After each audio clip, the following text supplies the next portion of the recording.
नमस्कार, हिंदी पीडिया चैनल में एक बार फिर से आप सभी का अभिनंदन। आइए आज एक नए विषय के साथ आगे बढ़ते हैं। इस विषय से परीक्षाओं में लगातार प्रश्न पूछे जा रहे हैं और प्रायः हम गलत भी कर आते हैं। उससे बचने के लिए यह बहुत कोशिश के बाद एक अच्छा वीडियो लेकर प्रस्तुत हो रहे हैं। इसमें उन सभी प्रश्नों के उत्तर मिलेंगे जो परीक्षाओं में पूछे जाते हैं। इससे पहले हम आगे बढ़ें, अभी तक आप चैनल को सब्सक्राइब नहीं किए हैं तो प्लीज़ सब्सक्राइब कर लें, दोस्तों में शेयर करें। आज की प्रश्नोत्तरी में ऐसे प्रश्नों को लेकर आए हैं जो परीक्षा में आते ही हैं। तो आइए आदिकाल से संबंधित उन प्रश्नों को पढ़ते हैं जो परीक्षा के लिए अति महत्वपूर्ण हैं। अभी तक की प्रश्नोत्तरी से चुन करके समस्त प्रश्नों को लेकर आए हैं। इन प्रश्नों को एक बार जरूर पढ़िएगा जो परीक्षा के लिए बहुत ही महत्वपूर्ण है। चलिए पहले प्रश्न पर चलते हैं। आज का पहला प्रश्न है, चर्यापद के रचनाकार कौन है? तो सही विकल्प का चयन करेंगे। नाथ, तांत्रिक, बौद्ध सिद्ध, संत कवि। यहाँ चर्यापदों के रचनाकार की बात पूछी जा रही है, तो कौन है? यहाँ पर सही विकल्प है बौद्ध और सिद्ध। बौद्ध और सिद्ध सही विकल्प आपका है, बौद्ध और सिद्ध। यह परीक्षा के लिए बहुत महत्वपूर्ण प्रश्न है, इनको एक बार जरूर पढ़िएगा ताकि आपको परीक्षा में इससे फायदा हो सके। आइए अगले प्रश्न पर चलते हैं। अपभ्रंश में कृष्ण काव्य के प्रणेता हैं। अपभ्रंश में हरिभद्र सूर्य, स्वयंभू, सालभद्र सूर्य, पुष्पदंत, चार विकल्प हैं। एक विकल्प का चयन करें, सही विकल्प जो है उसका चयन करें। तो यहाँ पर क्या है? कृष्ण काव्य के प्रणेता जो माने जाते हैं पुष्पदंत माने जाते हैं। कौन माने जाते हैं? पुष्पदंत। अगले प्रश्न पर चलते हैं। आदिकाल की चंपू काव्य कृति है। आदिकाल की चंपू जो काव्य कृति है वह मानी जाती है उक्ति व्यक्ति प्रकरण, राउल बेल, वर्ण रत्नाकर, श्रावकाचार। चार विकल्प हैं, एक विकल्प का चयन करें जल्दी से। तो सही विकल्प है राउल बेल। चंपू काव्य अगर माना जाता है किसी रचना को तो राउल बेल है। राउल बेल को चंपू काव्य क्यों कहा जाता है? तो चंपू काव्य जो होता है गद्य पद्य मिश्रित रचना को कहते हैं। चंपू काव्य गद्य पद्य मिश्रित रचना को चंपू कहते हैं। तो राउल बेल जो है गद्य पद्य मिश्रित है, इसलिए इसे चंपू काव्य कहा जाता है। यह पत्थरों पर लिखा गया, शिलालेख पर लिखा गया, इस तरह से इसके बारे में यह विशेषताएं हैं। अब अगला प्रश्न है, 63 शलाका पुरुषों के जीवन का वर्णन हुआ है। चरयू काव्यों में, रस काव्यों में, महापुराण में, कथा काव्य में। तो यहाँ पर सही विकल्प आपके सामने है महापुराण में। 63 शलाका पुरुषों के जीवन का वर्णन हुआ है महापुराण में। सही विकल्प आपके सामने आ गया, महापुराण में। इसी तरह से अगले प्रश्न पर चलते हैं। अगला प्रश्न है, पृथ्वीराज रासो के प्रथम विदेशी उद्धारकर्ता के रूप में प्रसिद्ध हुए Garcin de Tassy, colonel James Tod, professor Buhler, George Grierson. इस तरह से आप देखेंगे यहाँ पर कौन प्रसिद्ध हुआ उद्धारकर्ता के रूप में। पृथ्वीराज रासो के उद्धारकर्ता के रूप में कौन प्रसिद्ध हुआ? तो सही विकल्प आपके सामने आ गया, colonel James Tod. Colonel James Tod, यह विकल्प आपका सही है। अगले प्रश्न पर चलते हैं। अगला प्रश्न है, आदिकाल की प्रमुख श्रृंगारिक कृति है। पृथ्वीराज रासो, परमाल रासो, विशलदेव रासो, विद्यापति की पदावली। तो यहाँ पर आप देख पा रहे हैं सही विकल्प आपके सामने आ गया। प्रमुख श्रृंगारिक, आदिकाल की प्रमुख श्रृंगारिक जो है कृति है विद्यापति की पदावली। श्रृंगारिक कृति है विद्यापति की पदावली। इसी तरह से अगले प्रश्न पर चलते हैं। यहाँ पर आप सही विकल्प कर लेंगे, विद्यापति की पदावली है। चलिए अगले प्रश्न पर चलते हैं। अगला प्रश्न है, आदिकाल की किस रचना में इतिहास की उपेक्षा की गई है? आदिकाल की किस रचना में इतिहास की उपेक्षा की गई है? सही रचना के बारे में बताना है। जय मयंक चंद्रिका, उपदेश रसायन, पृथ्वीराज रासो, नेमिनाथ रासो। 4 विकल्प हैं, सही विकल्प का चयन करें। किस रचना में इतिहास की उपेक्षा की गई है? तो सही विकल्प है पृथ्वीराज रासो में इतिहास की उपेक्षा की गई है। चलिए अगला प्रश्न आ गया आपके सामने। संदेश रासक के रचयिता का नाम क्या है? संदेश रासक के रचयिता कौन है? स्वयंभू, धनपाल, सरहपा, अब्दुल रहमान। तो यहाँ पर सही विकल्प आपके सामने आ गया है। सही विकल्प है अब्दुल रहमान। संदेश रासक के रचयिता कौन है? अब्दुल रहमान। सही विकल्प है अब्दुल रहमान। इसी तरह से अगले प्रश्न पर चलते हैं।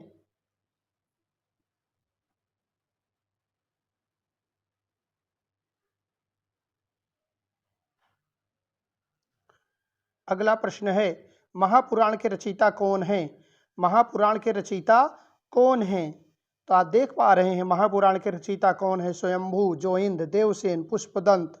तो सही विकल्प आपके सामने आ गया है, पुष्पदंत महापुराण के रचयिता हैं। अगले प्रश्न पर चलते हैं। अगला प्रश्न, इनमें से सिद्ध कवि कौन सा है? इनमें से सिद्ध कवि कौन सा है? धनपाल, सरहपा, जोइंद, देवसेन। इनमें से सिद्ध कवि की बात की जा रही है। कौन है सिद्ध कवि? जल्दी से चयन करें विकल्प का। सरहपा जो है सिद्ध कवि माने जाते हैं। सरहपा, ब विकल्प आपका सही है, सरहपा माने जाते हैं।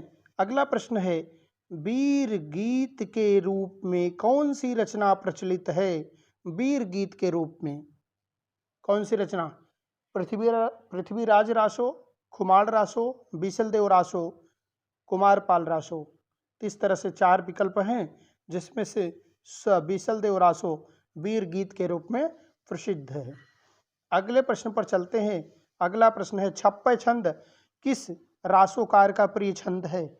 छप्पय छंद किस रासोकार का प्रसिद्ध छंद है? तो जल्दी से बताएं। सारंगधर, चंद्रवरदाई, नरपतनाल, दलपत विजय। तो सही विकल्प आपके सामने है, चंद्रवरदाई का प्रसिद्ध प्रिय छंद है छप्पय छंद। अगले प्रश्न पर चलते हैं। विद्यापति ने किस भाषा में रचनाएं लिखी हैं? मैथिली भाषा में, संस्कृत भाषा में, अवहट्ट भाषा में, उपयुक्त सभी में। विद्यापति ने किस भाषा में रचनाएं लिखी हैं? तो मैथिली में भी लिखी हैं, अवहट्ट में भी लिखी हैं, संस्कृत में भी लिखी हैं। तो यहाँ सही विकल्प आपके सामने आ गया, उपयुक्त सभी। उपयुक्त सभी में विद्यापति ने रचनाएं लिखी हैं। अगला प्रश्न आपके सामने जो आज का महत्वपूर्ण प्रश्न है, पद्मावती समय किस ग्रंथ का सर्ग है? पृथ्वीराज रासो का, पृथ्वीराज विजय का, बीसलदेव रासो का, परमाल रासो का। तो पद्मावती समय की अगर बात जब की जाए तुरंत आपको बताना है क्या है? पृथ्वीराज रासो का। पद्मावती समय सर्ग है पृथ्वीराज रासो का। सर्गों में कहा गया, समय में कहा गया, इसके सर्गों का नाम समय है। इसी तरह से अगले प्रश्न पर चलते हैं। अगला प्रश्न सामने है, वीर गाथा काल में जैन, नाथ और सिद्धों की रचनाओं को साहित्य के अंतर्गत किस आलोचक ने नहीं माना है? हजारी प्रसाद ने, नामवर सिंह ने, डॉक्टर नगेंद्र ने, आचार्य शुक्ल ने। तो यहाँ पर सही विकल्प आपके सामने है, आचार्य रामचंद्र शुक्ल ने। रामचंद्र शुक्ल ने नहीं माना है क्या? वीर गाथा काल में जैन, नाथ और सिद्धों की रचनाओं को साहित्य के अंतर्गत नहीं माना है। आचार्य रामचंद्र शुक्ल ने नहीं माना है। चलिए अगले प्रश्न पर चलते हैं।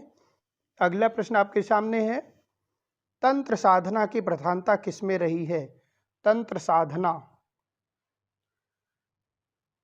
वैष्णवों में, संतों में, वज्रयान में, जैनों में। तो यहाँ पर सही विकल्प आपके सामने आ गया है, वज्रयान में। सही विकल्प क्या है? तंत्र साधना की प्रधानता रही है वज्रयान में। अगले प्रश्न पर चलते हैं। अगला प्रश्न आपके सामने है, फागु सबसे ज्यादा किसके द्वारा लिखा गया? फागु जो है सबसे ज्यादा किसके द्वारा लिखा गया? वैष्णवों के द्वारा, सिद्धों के द्वारा, जैनों के द्वारा, नाथों के द्वारा। तो फागु सबसे ज्यादा लिखा गया है जैनों के द्वारा। किसके द्वारा लिखा गया? जैनों के द्वारा। अगले प्रश्न पर चलते हैं। अगला प्रश्न आपके सामने है, प्राकृत पैंगलम के पदों में को किसने संकलित किया है? किसने संकलित किया? विद्याधर ने, हेमचंद्र ने, खुसरो ने, स्वयंभू ने। इस तरह से देखें तो सही विकल्प आपके सामने है, प्राकृत पैंगलम के पदों को किसने संकलित किया है? किसने संकलित किया है? विद्याधर, हेमचंद, खुसरो, स्वयंभू। तो सही विकल्प आपके सामने आ गया है। प्राकृत पैंगलम के पदों को संकलित करने वाले आचार्य हैं विद्याधर। आचार्य कौन है? विद्याधर। अगला प्रश्न है, बौद्धों सिद्धों के पदों को बंगाक्षरों में बौद्धगान ओ दोहा के नाम से प्रकाशित कराया। बौद्ध गान ओ दोहा के नाम से प्रकाशित कराया।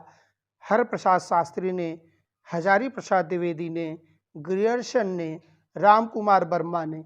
इस तरह से देखेंगे तो यहाँ पर सही विकल्प है हरप्रसाद शास्त्री ने प्रकाशित कराया है। एक नार ने अचरज किया, साप मार पिंजरे में दिया। इसके रचयिता कौन हैं? विद्यापति, अमीर खुसरो, सरहपा, चंद्रबरदाई। तो सभी को इन चार ऑप्शन में से एक विकल्प आपको मिल गया है। सही विकल्प का चयन करते हुए आप देख पा रहे हैं, सही विकल्प है अमीर खुसरो। अगले प्रश्न पर चलते हैं। अगला प्रश्न जो इस तरह से है, भल्ला हुआ जो मारिया, बाहिड़ मारा कंत। पंक्ति के रचयिता कौन हैं?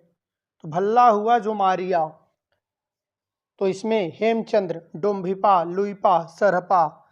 इस पंक्ति के रचयिता कौन हैं? तो आप देख पा रहे हैं इस पंक्ति के रचयिता हेमचंद्र जी हैं।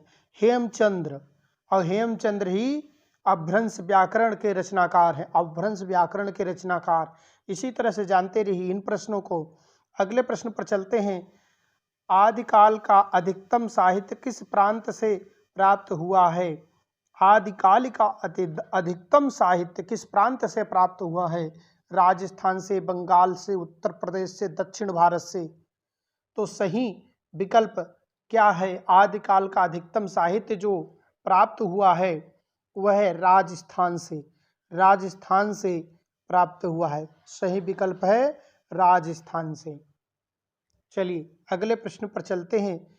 अगला प्रश्न आज का, हिंदी में नखशिख परंपरा का आरंभ किस रचना से हुआ है? हिंदी में नखशिख जैसे तेरा सरापा, चमके है हमदम। तो सर से पांव तक उसी को नखशिख कहते हैं, नख से शिख तक।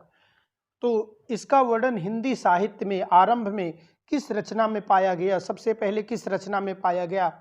नखशिख वर्णन हिंदी में किस रचना में पाया जाता है? चर्यापद में, संदेश रासक में, राउल बेल में और भविष्यत कहा में। इस तरह से चार रचनाएं यहाँ दी गई हैं, जिसमें सही विकल्प आपके सामने आ गया राउल बेल क्या है? चंपू काव्य है।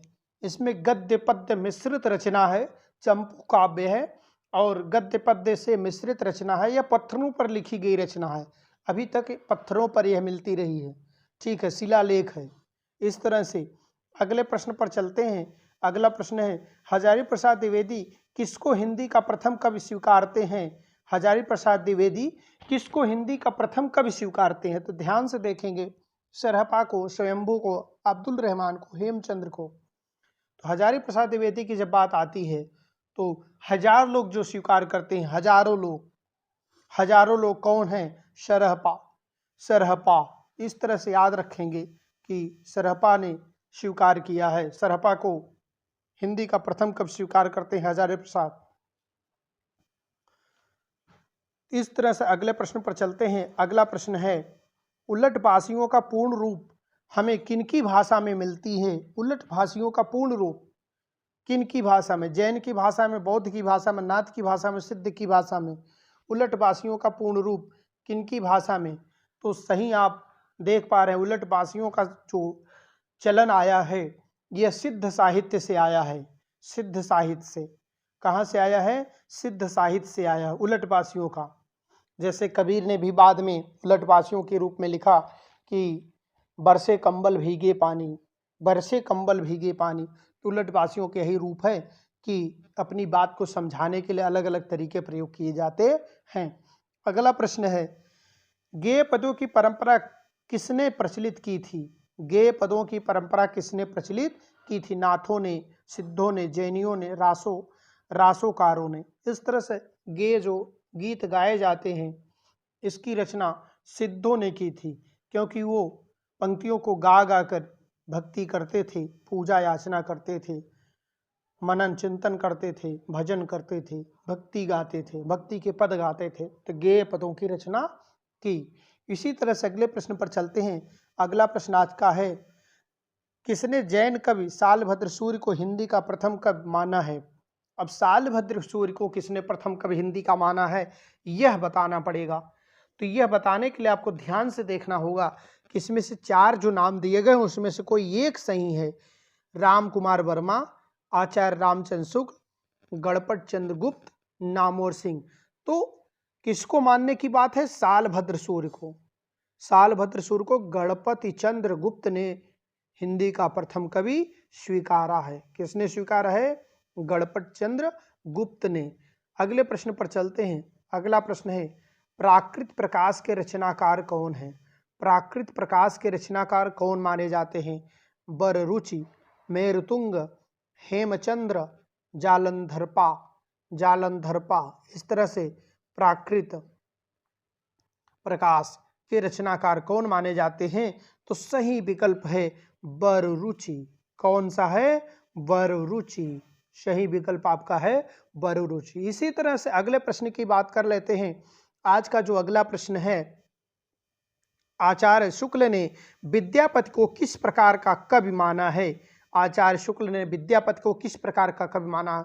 भक्ति रस का कवि माना, वीर रस का कवि माना, दरबारी कवि माना है और शुद्ध श्रृंगारी कवि माना है। इस तरह से आप देख पा रहे हैं यहाँ जो प्रश्न दिया गया इसका सही विकल्प है शुद्ध श्रृंगारी कवि।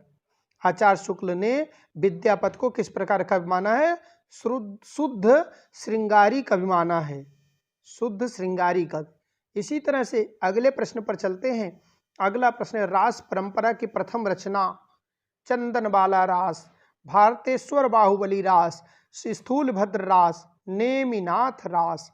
4 रचनाएं दी गई हैं। रास परंपरा का प्रथम ग्रंथ किसे माना गया है? तो रास परंपरा का प्रथम ग्रंथ जो माना गया है भारतेश्वर बाहुबली रास। तो इसकी रचना किसने की है? सालू भाभी, सालभद्र सूर्य। इसके रचनाकार कौन है? सालू भाभी करके याद रखेंगे, सालभद्र सूर्य। चलिए अगला प्रश्न चलते हैं। अगले प्रश्न पर आते हैं। हिंदी रास परंपरा की प्रथम ऐतिहासिक रचना है हिंदी रास परंपरा की स्थूलभद्र रास, पंच पांडव रास, रेवंतगिरी रास, दर्शन रसार। इस तरह से यहाँ भी 4 रचनाएं दी गई हैं, जिसमें से रास परंपरा का प्रथम ऐतिहासिक अगर माना गया है। ऐतिहासिक की बात जब की जाए तो तुरंत आप याद रखेंगे इतिहास किससे जुड़ा है? 5 पांडवों से जुड़ा है। पंच पांडव रास। इतिहास किससे जुड़ा है? 5 पांडवों से जुड़ा है। तो यहाँ सही विकल्प आपका आ गया पंच पांडव रास। अगले प्रश्न पर चलते हैं। अगला प्रश्न है, भारतेश्वर बाहुबली रास किस प्रकार का काव्य ग्रंथ है?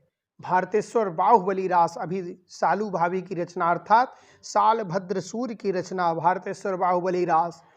प्रबंध काव्य, खंड काव्य, गीत काव्य, मुक्तक काव्य, यह भारतेश्वर बाहुबली रास की बात की जा रही है। यह किस तरह का काव्य है? तो यह खंड काव्य है। कैसा काव्य है? यह खंड काव्य है। इसी तरह से अगले प्रश्न पर चलते हैं। विजय सेन सूर्य की रचना कौन सी है? विजय सेन सूर्य की रचना रेवंतगिरी रास, नेमिनाथ रास, स्थूलभद्र रास, उपदेश रसायन रास। तो यहाँ पर सही विकल्प का चयन करें। सही विकल्प है रेवंतगिरी रास। सही विकल्प आपका क्या है? रेवंतगिरी रास। अगले प्रश्न पर चलते हैं। सुमतिगढ़ किस कृति के रचनाकार हैं? सुमतिगढ़ किस कृति के रचनाकार हैं? आपको सही कृति का नाम बताना है। सुमतिगढ़, नेमिनाथ रास के, कुमार पाल रासों के, जम्बू स्वामी रास के, हमीर रासों के। सुमतिगढ़ किसके रचनाकार हैं? तो सही है, नेमिनाथ रास के रचनाकार सुमतिगढ़ी हैं, सुमतिगढ़ी। इस तरह से अगले प्रश्न पर चलते हैं। आदिकाल की प्रमुख भाषा है अपभ्रंश, पाली, प्राकृत, डिंगल, पिंगल। तो आदिकाल की जब भाषा की बात की जाए, भाषा अगर पूछी जाए कभी, तो हमेशा याद रखिएगा डिंगल पिंगल। डिंगल ऋषि, पिंगल ऋषि थे, उनकी भाषा डिंगल ऋषियों की भाषा है। आदिकाल की यही भाषा प्रसिद्ध है, डिंगल और पिंगल। इसी तरह से सहजिया संप्रदाय के संस्थापक हैं। सहजिया संप्रदाय के अगर संस्थापक की बात करें तो सरहपा, स्वयंभू, कन्हपा, लोईपा। सहजिया संप्रदाय के संस्थापक कौन हैं? तो सरहपा सहजयान के प्रवर्तक माने जाते हैं। सहजयान या सहजिया, सहजयान बोले या सहजिया बोले, सरहपा माने जाते हैं। अगले प्रश्न पर चलते हैं। पुष्य या पुण्य को किसने हिंदी का प्रथम कवि माना है? यह प्रश्न बहुत बार परीक्षाओं में पूछा गया है। टीजीटी, पीजीटी, नेट में हमेशा पूछा जाता है। हमेशा याद रखिए, पुष्य या पुण्य की बात जब की जाए तो तुरंत आपके सामने किसका नाम आना चाहिए? किसका नाम? जल्दी बताएं। पुष्य या पुण्य को किसने हिंदी का प्रथम कवि माना है? तो तुरंत आपके सामने आना चाहिए किसका नाम? शिव सिंह सेंगर का नाम। पुष्य या पुण्य को किसने हिंदी का प्रथम कवि माना? शिव सिंह सेंगर ने। अगले प्रश्न पर चलते हैं। अगला प्रश्न है, राजस्थानी भाषा में कौन सा रासो ग्रंथ रचित है? राजस्थानी भाषा में कौन सा ऐसा रासो ग्रंथ है जो रचित है? परमाल रासो, बीसल देव रासो, खुमान रासो, पृथ्वीराज रासो। राजस्थानी भाषा में रचित रचना बताना है कि राजस्थानी भाषा में कौन सी रचना रचित है। तो आप देख पा रहे हैं 4 विकल्प दिए गए हैं। परमाल रासो, तो सही विकल्प का चयन करें। सही विकल्प है खुमान रासो। सही विकल्प आपके सामने क्या आया? खुमान रासो। अगले प्रश्न पर चलते हैं। हमीर रासो के छंद किस ग्रंथ में मिलते हैं? हमीर रासो के छंद किस ग्रंथ में मिलते हैं? श्रावकाचार में, शब्दानुशासन में, प्राकृत पैंगलम में, खालिक बारी में। हमीर रासो के छंद, इस तरह से आप ध्यान देंगे इन प्रश्नों को। हमीर रासो के छंद जो मिलते हैं प्राकृत पैंगलम छंद में मिलते हैं। कौन से छंद में मिलते हैं? किस ग्रंथ में? प्राकृत पैंगलम ग्रंथ में यह छंद मिलते हैं। अगले प्रश्न पर चलते हैं। अगला प्रश्न है, पृथ्वीराज विजय किसकी रचना है? यह बहुत ही महत्वपूर्ण प्रश्न है। यह कई बार परीक्षाओं में पूछी जा चुकी है, इसलिए इस प्रश्न को लाए हैं सामने। पृथ्वीराज विजय, पृथ्वीराज रासो तो सभी जानते हैं, लेकिन पृथ्वीराज विजय जब पूछा जाए आप कौन सा विकल्प सही करेंगे? तो सही विकल्प आप चयन करें, इसीलिए इस प्रश्न को ले आए हैं। सही विकल्प यहाँ क्या होगा? पृथ्वीराज विजय की बात जब की जाए तो जयानक सही विकल्प में आ जाएंगे। जयानक की कृति है, जयानक की रचना है। अगले प्रश्न पर चलते हैं। संधा भाषा का नाम के प्रयोगकर्ता हैं। संधा भाषा जो नाम प्रयोग किया गया है, इसके प्रयोगकर्ता कौन माने गए हैं? मुनि जिन दत्त सूर्य, मुनि दत्त, इसी तरह से सोम प्रभु सूर्य, सालभद्र सूर्य। तो संधा भाषा की अगर बात की जाए तो कौन माने गए हैं? सालभद्र, सोम प्रभु सूर्य। सही विकल्प आपके सामने है सोम प्रभु सूर्य, स विकल्प सही आया। इसी तरह से अगले प्रश्न पर चलते हैं। हजारी प्रसाद द्विवेदी ने नाथ पंथ को क्या नवीन नाम दिया था? नाथ पंथ को कुछ नवीन नाम हजारी प्रसाद द्विवेदी ने दिया था। तो हजारी प्रसाद द्विवेदी ने क्या नवीन नाम नाथ पंथ संदाय को दिया? हाँ, नवीन नाम, नवीन नाम बताएंगे क्या दिया हजारी प्रसाद द्विवेदी ने? नाथ संप्रदाय, गोरख संप्रदाय, अवधूत संप्रदाय, जोगी संप्रदाय। तो यहाँ पर हजारी प्रसाद द्विवेदी जो नाम दिए हैं अवधूत संप्रदाय नाम दिए हैं, अवधूत संप्रदाय नाम दिए हैं। इसी तरह से अगले प्रश्न पर चलते हैं। अगले प्रश्न पर अगला प्रश्न है, सर्वाधिक प्रमाणित प्रमाणिक पृथ्वीराज रासो की प्रतिलिपि के संपादक हैं सर्वाधिक प्रमाणिक। इस तरह से यहाँ है सर्वाधिक प्रमाणित की बात की जा रही है, सर्वाधिक प्रमाणित। तो सर्वाधिक प्रमाणित जब की जाए तो उसकी रचना है सर्वाधिक प्रमाणित। 4 विकल्प दिए गए हैं, श्यामल दास, कर्नल टाड, माता प्रसाद गुप्त, श्याम सुंदर दास। तो सही विकल्प आपके सामने आ जाएगा माता प्रसाद गुप्त, माता प्रसाद गुप्त। अगले प्रश्न पर चलते हैं। पृथ्वीराज रासो की जानकारी सर्वप्रथम किस विद्वान ने दी है? कर्नल टाड ने, डॉक्टर बुलर ने, माता प्रसाद गुप्त ने, ओझा बंधु ने। इस तरह से यहाँ ध्यान देंगे तो यहाँ ध्यान देने पर पता चलता है इसकी सर्वप्रथम जानकारी जो दी है कर्नल टाड ने दी है, कर्नल टाड। इसी तरह से अगला प्रश्न है, कीर्तिलता किस भाषा की रचना है? अवहट्ट की, प्राकृत की, पाल की, संस्कृत की। तो कीर्तिलता किस भाषा की रचना है? कीर्तिलता है अवहट्ट की रचना, अवहट्ट की रचना है। कीर्तिलता अवहट्ट की रचना है, अवहट्ट लगाएंगे, सही विकल्प है अवहट्ट। अगले प्रश्न पर चलते हैं। अवधूत मत किसका पर्यायवाची शब्द है? अवधूत मत किसका पर्यायवाची शब्द है? सिद्ध संप्रदाय का, नाथ संप्रदाय का, बौद्ध संप्रदाय का, सूफी संप्रदाय का। अवधूत मत किसका पर्यायवाची शब्द है? तो यहाँ पर सही विकल्प आपके सामने है, अवधूत मत नाथ संप्रदाय का पर्यायवाची शब्द है, नाथ संप्रदाय का। अगले प्रश्न पर चलते हैं। अगला प्रश्न है, निम्नलिखित में से कौन सी रचना वीर गाथात्मक नहीं है? खुमान रासो, बीसलदेव रासो, पृथ्वीराज रासो, जय मयंक जसचंद्र का। तो यहाँ पर सही विकल्प आपके सामने आ गया है बीसलदेव रासो, जो रास परंपरा के ग्रंथ माना जाता है। यह वीर रस प्रधान नहीं है, वीर गाथात्मक नहीं है। इसी तरह से देसी नाम माला, अगला प्रश्न है, देसी नाम माला की रचना की है, देसी नाम माला की रचना किसने की है? हेमचंद्र ने, धनपाल ने, स्वयंभू ने, पुष्पदंत ने। तो यहाँ पर सही नाम है, देसी नाम माला की रचना किसने की है? देसी नाम माला की रचना की है हेमचंद्र ने, हेमचंद्र ने। अपभ्रंश व्याकरण भी लिखा। इसी तरह से हेमचंद्र बहुत पूछे जाते हैं, इनसे जुड़ी बातें जरूर याद रखें।